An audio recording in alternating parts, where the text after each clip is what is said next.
যুবদল নেতার নাম ব্যবহার করে রাজধানীর ঢাকায় ফের চাঁদা আদায়ের অভিযোগ করে স্থানীয় এক নেতার বিরুদ্ধে ট্রাক ড্রাইভারের সাথে যেমন বাগবিতণ্ডায় জড়িয়ে পড়ে, তার পরক্ষণে আশেপাশে থাকা সাধারণ মানুষ ভিডিও করলে তাদের সাথেও বাগবিতণ্ডায় জড়িয়ে যায় এই স্থানীয় নেতা। কাল রাজধানীর ব্যস্ততম মহাসড়কে প্রকাশ্যে চাঁদা আদায়ের অভিযোগের একটি ভিডিও সামাজিক যোগাযোগ মাধ্যমে ছড়িয়ে পড়ে। কিন্তু ভিডিওতে দেখা যায় চাঁদা দিতে অস্বীকার জানালে ড্রাইভারের সাথে বাগবিতণ্ডায় জড়িয়ে পড়ে। অন্যদিকে চাঁদা আদায়ের সেই দৃশ্য সাধারণ মানুষ ভিডিও ধারণ করলে তাদের উপরও মেজাজ হারিয়ে ফেলায় এই স্থানীয় নেতা।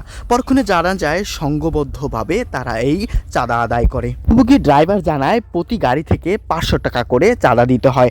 প্রথমে কিসের টাকা এবং কেন দিতে হবে এমন কথা জিজ্ঞেস করলে উত্তর না দিয়ে এক পর্যায়ে মেজাজ হারিয়ে তার সাথে বাগবিতণ্ডায়ও জড়িয়ে পড়ে। স্থানীয় সূত্রে জানা যায় মহাসড়কে এভাবেই প্রকাশ্যে গাড়ি থামিয়ে নেওয়া হয় চাঁদার টাকা। স্থানীয়রা আরও জানান অনেক নেতার নাম ব্যবহার করে তারা এই সড়কে চাঁদাবাজি করে, এতে স্থানীয়রা অতিষ্ঠই প্রায়।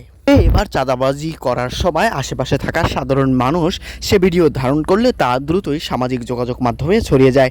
শুরু হয় নেটিজেনদের মাঝে নানা আলোচনা সমালোচনা। কেউ কেউ বলেন চাঁদাবাজ কোনো দলের নয়, বরং বিভিন্ন নেতার নাম ব্যবহার করে তারা চাঁদাবাজি করে। চাঁদাবাজ কোনো লোক বা কোনো ব্যক্তির নাম ব্যবহার করেই আমরা সাধারণত দেখি।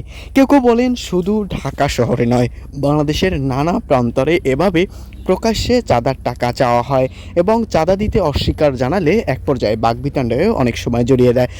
এছাড়াও চাঁদার টাকা না দিতে চাইলে শুরু হয় এমন নানা রকমের তাদের ভয়ভীতি দেখানো, গাড়ি ভাঙচুর, গাড়ি রেখে দেব, এমন নানা কথা উঠে আসে।